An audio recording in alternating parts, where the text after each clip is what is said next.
Hello and welcome to Nowurlearning eCenter and eSolutions. In this tutorial, we're going to show you how to navigate and use the staff records inside my Gradebook. Upon logging in successfully, you'll be redirected to the Home panel. And from the Home panel, you have your modules in front of you: Staff Records, Student Records, Gradebook, My Gradebook Training, and Help Desk. And by clicking either of these links or the ones that are in the left menu panel, you'll be redirected to the module of your choice. For today's tutorial, it will be Staff Records. So let's click here. And now we're in the Staff Records, and you'll see in the left menu key you have Staff Records, which is going to show you their profile and their current schedule. You can add a single staff member. You can edit, delete, and view their schedule. We will look at all these once we have finished reviewing the staff records overview here. Now, at the beginning of the year, obviously you will not have anybody in here unless you have records from the previous year, which we do have here. Once our records have been uploaded into the database, we could select on a teacher and search their staff profile and current schedule. You may also request extra tabs with different criteria placed into them, but that's on a later note. So let's say we don't have anybody in our database and we're going to start from scratch. So if we have a large list of teachers, the best and easiest way is just to upload them into the database via CSV files. So we'll click here where it says Upload Records. Okay, and we have 3 basic steps. So the first step is saying make sure you had these records backed up. So if we had previous records in our database, we would want to click here where it says Download Records. That way we can have a Excel file safe away from any changes we're about to make. The second thing you're going to do is truncate the records. So this is basically going to empty out our database. So if we hit this, all those records would be deleted. That's why it's best to be safe and download any records that you may have inside. If it is completely empty because we're starting new, then obviously the first 2 steps you can skip.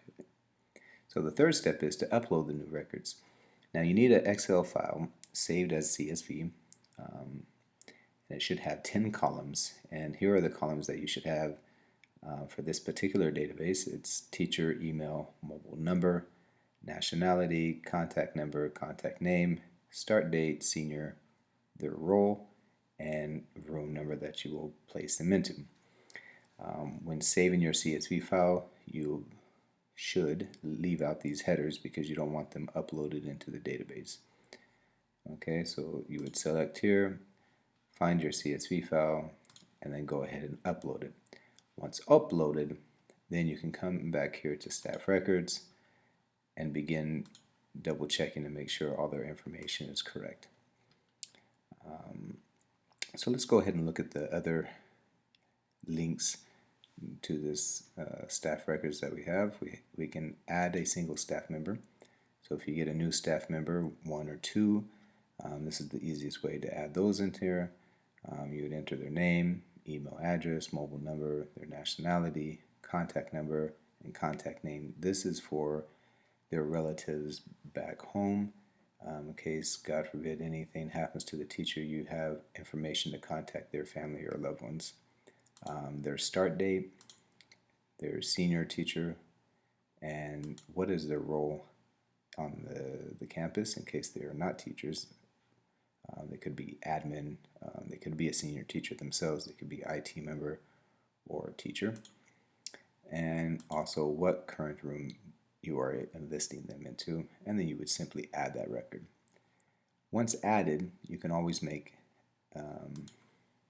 corrections, or you can edit their information by coming here. You select the team member, and you would give the information you currently have for them, and you can begin editing. Where it comes down where it says role must select role, that's because this is a select option. It doesn't automatically pop up with their current information. So if you decide not to change anything, just go ahead and click out of this. If you do want to make a change, and it's not for the role, whatever changes you make sure you reselect the role that they are before hitting submit. That way, this this selection of the role gets saved into the database. If you would like to delete a member, you click here. You simply search for your employee. Select search. You check out their information, then go ahead and delete the staff. If you like to view their schedule, click here, and you have the schedule right in front of you. Now, if I need to update the schedule, all you do is click edit. You're unable to edit their name, but you can edit their room number and the book number that they're in. We're going to go ahead and cancel that. Okay. Now, say a new round is coming up. We're obviously going to move these teachers around. So we would, if it's only maybe 5 or 6, it's a lot easier to move them this way. Just select the teachers, change the room, change the book number. If you feel you just want to go ahead and do one list in Excel, then you would come here where it says upload schedule. And again, before uploading,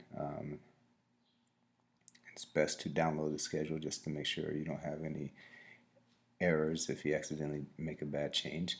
But if you're happy with the changes you're going to make in your Excel file, you can go ahead and clear out the database and then upload that new CSV file that you have created. Once uploaded, you'll be able to view your new schedule. If you decide to make any changes just through here, through this window of viewing the schedule, so you click here and say, okay, we want this teacher in another room. He's going to be doing another book. And we do all of these for the next round. Then what you'll want to do is set the new round and new testing period by clicking here. You're going to get a small window. So this is the current round and the current testing period, but we're moving up around, so we're going to hit edit. And now we're going to enter the new round and the new testing period. And the format for the testing period should look like the previous one, which is setting up there. And then you would update the entry. Once you have updated, it does ask you to please close the window. We're not going to update, so we're just going to go ahead and close this window. Okay. Also, from this module of staff records and viewing the schedule, you can print the schedule in a Word document, as well as print the attendance sheets for this particular round. So if we want to print the schedule, we click here and we get a list of all the teachers, their room, book number, student count. We get the round and the testing period, as you can see the format, and the current year, as well as the student count. We'll go back, and then if we want to print the attendance sheets, we click here.